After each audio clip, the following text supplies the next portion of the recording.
संजीवनीताई बारंगोळे प्रहार संघटनेच्या सोलापूर जिल्हाध्यक्षा। आमच्या दिव्यांग बांधवाच्या विविध मागण्या घेऊन 1 ऑक्टोबर रोजी पाण्याच्या टाकीवर चढून आंदोलन केलं होतं। त्यामध्ये मागण्या अशा होत्या की दिव्यांगाचं घरकुल योजना, दिव्यांगाचा 5% जो निधी आहे, ग्रामपंचायत असेल, पंचायत समिती, नगरपालिका आणि नगरपंचायत आणि नगरपालिका या जो निधी आहे तो वेळेवर दिव्यांग बांधवाचा मिळत नाही किंवा त्यांचा व्यवस्थित विल्हेवाट लावली जात नाही। अशा विविध मागण्या घेऊन तहसीलदार साहेबांच्या माध्यमातून एक आंदोलन झाल्यावर तहसीलदार साहेबांनी एक लेखी पत्र दिलं आणि 4 ऑक्टोबरला आपली बैठक होईल।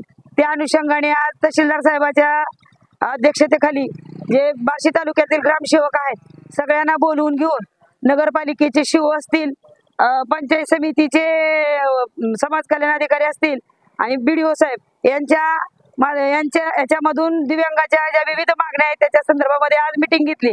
त्याच्यामध्ये अशी चर्चा झाली की जे दिव्यांगाचा 5% जो निधी आहे तो प्रत्येक ग्रामपंचायत मध्ये व्यवस्थित वाटला जात नाही किंवा वाटला म्हणून दाखवलं जातं, पण त्या दिव्यांगाला ऍक्च्युअल तिथपर्यंत पोहोचला जात नाही। दिव्यांगाचा जो निधी आहे तो त्याच कामी न करता व्हीलचेअर असेल, रॅम्प असेल असा इतरत्र वळवला जातो।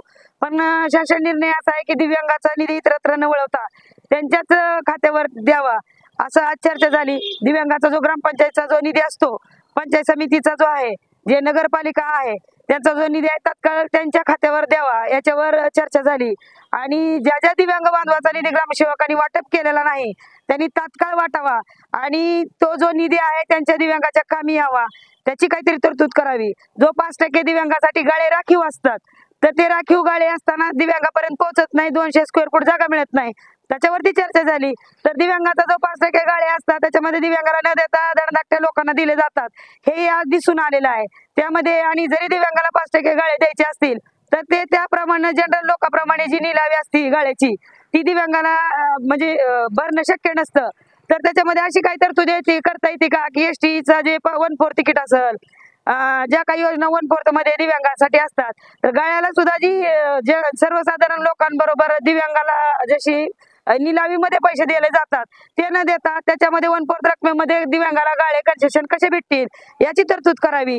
आणि वैराग नगरपालिका होती, वैराग ग्रामपंचायत होती, पण त्यावेळेचा 2020, 21, 22चा आणि 22-23चा जो निधी आहे तो ग्रामपंचायत असतानाचा दिलेला नाही। त्यानंतर नगरपंचायत मध्ये रूपांतर झालं, म्हणजे हस्तांतर झाल्यामुळे तो 3 वर्षाचा जो निधी आहे आतापर्यंत दिला नाही।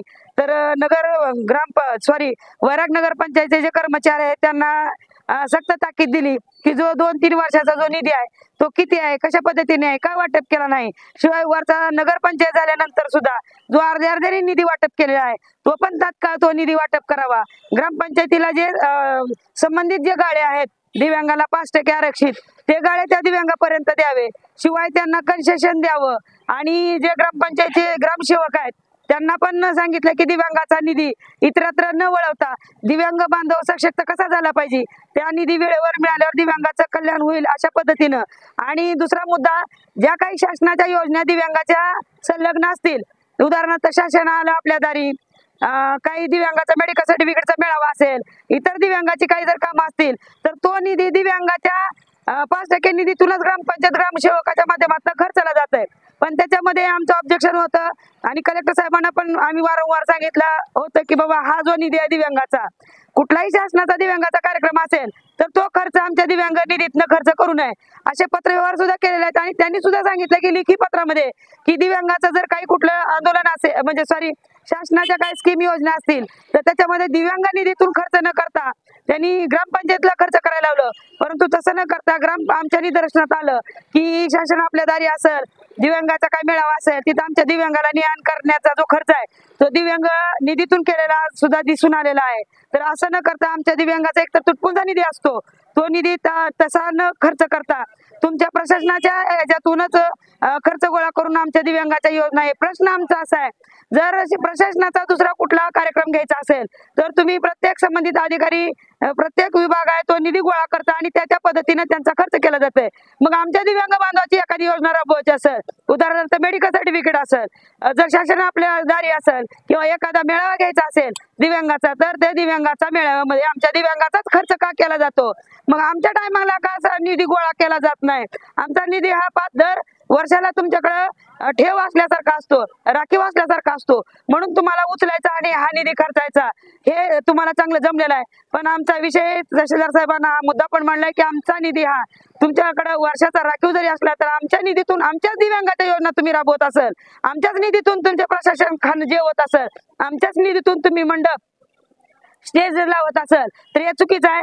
आमच्या दिव्यांगाच्या ज्या बी काही योजना असतील त्या जर भरवायच्या असतील तर तुम्ही आमच्या खिशातनं खर्च न करता प्रशासनाच्या खिशातून खर्च करावा. आणि ह्या विषयावर मुद्द्यावर आमची चर्चा झाली.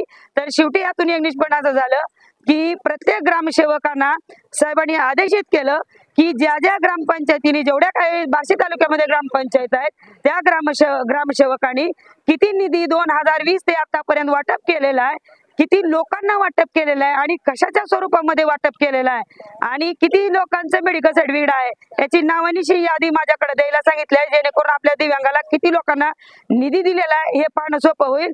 दुसरी गोष्ट, बार्शी नगरपालिका त्याच्यामध्ये आम्ही म्हटलं की दिव्यांग जे 100% दिव्यांग आहे त्याला 1000 रुपये निधी दिला जातो आणि 100च्या आत असेल त्याला 5000 रुपये, म्हणजे महिन्याला 500 रुपये दिव्यांगाला, आणि जे 100% दिव्यांग आहेत त्यांना 1000. तर एवढी जी दिव्यांगाची तरतूद केलेली आहे याच्यामध्ये नगरपालिकेला वाढ झालेली नाही का? तुम्ही दिव्यांगाच्या या 500 आणि 1000 मध्ये आणखीन वाढ केली पाहिजे. दिव्यांगाला हे करण्यासाठी महिन्याला जी 500-1000 टाकताय त्याच्यामध्ये वाढ करावी ही पण मागणी आहे. आणि बार्शीमध्ये जेवढे बी काही गाळे आहेत नगरपालिकेच्या हद्दीमध्ये तर त्या गाळ्यामध्ये 5% प्रमाण आमच्या दिव्यांगाला द्यावं. आणि आतापर्यंत किती दिव्यांगाला वाटप केलेलं आहे आणि किती गाळे राहिलेले आहेत, राहिलेल्या दिव्यांगामध्ये आमच्या दिव्यांगाला गाळ्यामध्ये समायोजन करून द्यावं हे स्वतः तहसीलदार साहेबांनी त्यांना सांगितलेलं आहे. आणि निधीच्या मध्ये सुद्धा जेवढी काय तुमची वर्षाची तरतूद होईल ती एवढीच आहे का, याच्यापेक्षा वाढीव आहे की नाही याचं सुद्धा दप्तर बघून आणि त्याच्यामध्ये दिव्यांगाला सर्वसामान्य नागरिकांना जसा गाळा निलावीमध्ये असतो तसं न करता दिव्यांगाला कन्सेशन देऊन गाळा निलावी करावी याची सुद्धा मागणी तहसीलदार साहेबांनी त्यांच्या पुढे म्हणजे मागणीमध्ये घेतलेला आहे. हा विचार विनिमय झालाय.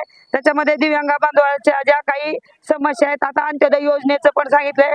सगळ्या ग्रामसेवकांना तहसीलदार साहेब म्हणाले की जेवढे बी दिव्यांग बांधव आहेत त्यांचा अंत्योदय योजनेमध्ये समायोजन करण्यासाठी ग्रामसेवकांनी स्वतः मध्ये उतरावं आणि आमच्या गावामध्ये एवढे दिव्यांग बांधव आहेत आणि यांचं अंत्योदय योजनेमध्ये समायोजन करून द्यावं असं लेखी पत्र प्रत्येकाने तहसीलदार साहेबाला देण्याचं सांगितलेलं आहे. त्यामुळे दिव्यांग बांधव सुद्धा अंत्योदय योजनेपासून वंचित राहणार नाही. आजच्या या बैठकीमध्ये दिव्यांग बांधवाच्या विविध चर्चा झालेल्या आहेत आणि 100% पॉझिटिव्ह झालेल्या आहेत.